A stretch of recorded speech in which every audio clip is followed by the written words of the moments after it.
Hey, what's up, Rick Dees here with Chris Harrison from The Bachelor. And how far would you get on The Bachelor, Chris, if you were the guy, and some of the abuses some of these women give these guys? Well, if I was one of the 25, I would probably be gone the first night. I think I would be horrible at the show. And people have always asked, like, or would I be The Bachelor? And I'm like, no, I would be terrible. But I know that I'm much better as the host. On paper, I never would have thought that a network would say, okay, basically 25 are going to get it on. Yeah. And one is going to be chosen. I mean, that runs so against the grain of what America is all about. And yet, what season is it now? Like we're in our 21st season overall. We've done, what, 15 or 16 Bachelors and 5 or 6 Bachelorettes. Yeah, so we're 10 years we've been doing this. Unbelievable. Wow. So, I mean, but now, where did you grow up? Dallas, born and raised in Dallas. And that was kind of the thinking of hiring me. They kind of wanted that Midwestern mentality, the guy next door, right. You know, the guy that would be the buddy. Well, you need a little bit of a counterbalance when you think about it to what's going on. I mean, you need somebody, and you do it so well, who says, I don't know if that's going to work. You know?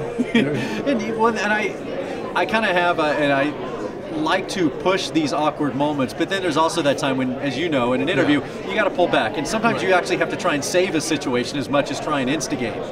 Like, give us an example. Well, a great example is just last year, one of the most controversial TV moments was Jake and Vienna.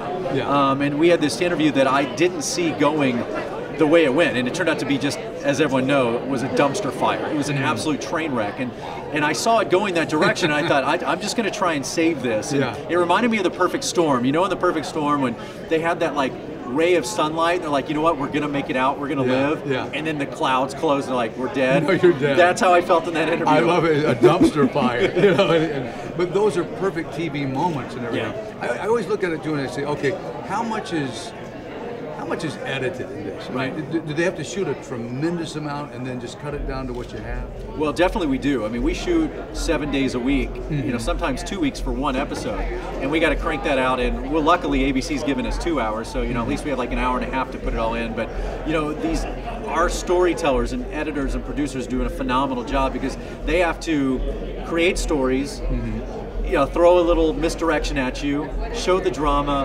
and lead it, and do all that in an hour and a half with all this footage. It's amazing what they do in with that little time, and we have so much content. They're phenomenal, and editing now is so, you can do it on the fly. Yeah. And if you look at like the NFL or ESPN, you're watching a basketball game, and they have highlights after 30 seconds. Well, and our producers have gotten so good. And again, we've been doing this so long that literally we'll know, okay, this date or this interview I'm doing with you right now, that's an active television. All right, that'll get us to commercial. Okay, now let's move over here. We know, like, we shoot and edit as we're going to try and make it a little easier when we get home. Man, it's phenomenal. Because you're from Dallas, can you imagine the conversation you would have with your parents? Saying, Mom, Dad, you know what, there's a show called The Bachelor, and here's the way it's going to break down. What would that have been like with your parents? Well, to take it a step further, I can't fathom, you know, being on the show, and you know, part of it is, of course, the Final Four, the hometown date. So bringing not only just this guy home or this girl home, but the production crew. Hey, Mom and Dad, I've been gone for 6 weeks. I've been on a reality show. I'm bringing this guy home. You haven't met.